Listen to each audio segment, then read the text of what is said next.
Lift ఇంకో జ్ఞానం నేర్పింది. మీరు అందరూ తెలిసి ఉంటుంది, లిఫ్ట్ పైన వెయిట్ ఉంటుంది, ఈ లిఫ్ట్ కింద ఉంటుంది. మన కింద నుంచి మనం పైకి వెళ్ళాలంటే ఆ వెయిట్ కిందకు వస్తే ఈ లిఫ్ట్ పైకి వెళ్తుంది.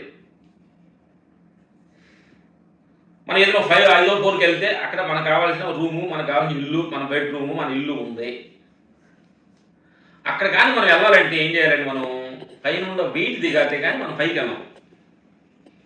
అది కూడా చిన్న జ్ఞానం నేర్పింది. పరమాత్మ స్వరూపులారా, భగవంతుడి తత్వం, విశ్వతత్వం, నేతృత్వం ఇవన్నీ మనకు తెలియాలంటే ఆ పై నుంచి మనలో మన పైన నేను నేను నేను అనే భావన, నేను పలానా ఊరు, పలానా ప్రాంతం, పలానా ఏరియా, పలానా క్యాస్ట్, పలానా నేను మతస్థుడిని, ఇవన్నీ నువ్వు నెత్తి మీద పెట్టుకున్నాను చెప్పు, నువ్వు ఎక్కడే ఉన్నావు అక్కడే ఉంటావు.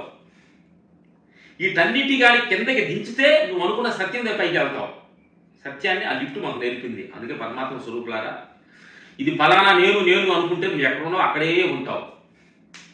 ఫలానా అనే ఈ అహంకారాన్ని నీ పదవులో, నీ మతం, ప్రాంతం, భేదం ఇదంతా నేను అనే ఒక ఐడెంటిఫైని అలా కిందకి దించితేనే నువ్వు భగవంతుడి తత్వం, ఆత్మతత్వానికి నువ్వు ఎదగలుగుతావు. తప్ప ఎన్ని నెత్తిని పెట్టుకొని పైన పెట్టుకొని నువ్వు వెళ్ళాలంటే అంత తేలిక అయ్యేది కాదు. మాకు ధ్యానంలో వచ్చిన అనుభవం. అందుకని నా మిత్రులారా, మీరు ధ్యానం చేయాలన్నా, ఆత్మస్థితిని మీరు పొందాలన్నా, ఎన్నిటిని కిందకి దించుకొచ్చి మీ కాళ్ళ దగ్గరికి పెట్టినప్పుడే నువ్వు పైకి వెళ్తావు. తప్ప అవన్నీ నెత్తి మీద పెట్టుకొని ఆత్మస్థితిలో మనం పోలేమని సత్యాన్ని ఈ సందర్భంగా చెప్పడం జరుగుతుంది. Okay, thank you.